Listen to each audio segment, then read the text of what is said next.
नमस्कार, ये आकाशवाणी शिमला है। अब आप प्रभा शर्मा से प्रादेशिक समाचार सुनिए। हिमाचल प्रदेश में कोरोना संक्रमण से निपटने के लिए अब डीसी अपने अपने जिलों में कर्फ्यू और धारा 144 लगा सकेंगे। हालांकि इसके लिए जिलाधीशों को सरकार की पूर्व अनुमति लेना जरूरी होगा। ये निर्णय प्रदेश मंत्रिमंडल की आज शिमला में मुख्यमंत्री जयराम ठाकुर की अध्यक्षता में हुई बैठक में लिया गया। मंत्रिमंडल के फैसलों की जानकारी देते हुए शहरी विकास मंत्री सुरेश भारद्वाज ने कहा कि मंत्रिमंडल ने प्रदेश में 1 मई से 18 से 44 वर्ष आयु वर्ग के लोगों को कोरोना वैक्सीन का टीका लगाने को मंजूरी दी। उन्होंने कहा कि ये टीका निःशुल्क होगा और इससे प्रदेश के राजकोष पर बहुत बड़ा बोझ पड़ेगा। मंत्रिमंडल ने होम आइसोलेशन में रह रहे मरीजों को अब सरकार की ओर से न्यूट्रिशन किट उपलब्ध करवाने को भी मंजूरी दी।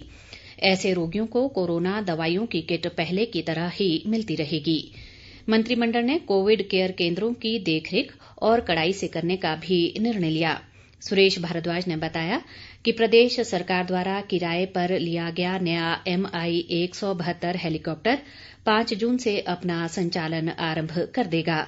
उन्होंने कहा कि ये हेलीकॉप्टर जनहित में किराए पर लिया गया है और इसका किराया पूर्व कांग्रेस सरकार द्वारा वर्ष 2013 में लीज पर लिए गए हेलीकॉप्टर के समान 5,10,000 रुपये प्रति घंटा है। उन्होंने इस मुद्दे को विपक्ष द्वारा बेवजह तूल देने का आरोप भी लगाया। मुख्यमंत्री जयराम ठाकुर ने कहा है कि स्थानीय शहरी निकायों के चयनित प्रतिनिधि अपने अपने क्षेत्रों में कोरोना प्रभावित परिवारों की हर संभव मदद के लिए आगे आएं ताकि उन्हें किसी प्रकार की परेशानी न हो। मुख्यमंत्री आज शिमला से वर्चुअल माध्यम से शहरी स्थानीय निकायों के सदस्यों के साथ प्रदेश में कोरोना की स्थिति को लेकर समीक्षा बैठक की अध्यक्षता कर रहे थे। मुख्यमंत्री ने कहा कि इस महामारी को फैलने से रोकने और संकट में फंसे लोगों की सहायता के लिए जो उत्साह पिछली बार देखा गया था वो इस बार कम देखने को मिल रहा है। उन्होंने कहा कि प्रवासी मजदूरों को सभी प्रकार की सुविधाएं उपलब्ध करवाने के लिए कदम उठाए जाएं तथा उन्हें प्रदेश में रुकने के लिए प्रेरित किया जाए। प्रदेश के जनजातीय क्षेत्रों में हो रही बर्फबारी से जनजीवन बुरी तरह प्रभावित हुआ है। वहीं दूसरी ओर राज्य के मैदानी व मध्यम ऊंचाई वाले इलाकों में कई स्थानों पर बीती रात हुई भारी बर्फबारी से फलों व फसलों को व्यापक नुकसान हुआ है। किन्नौर जिला में रल्ली के पास बीती रात हुए हिमस्खलन के कारण बंद राष्ट्रीय राजमार्ग 5 को यातायात के लिए खोला गया है। हालांकि पांगी नाला के आगे जगह जगह भूस्खलन के कारण इस सड़क पर यातायात बंद है।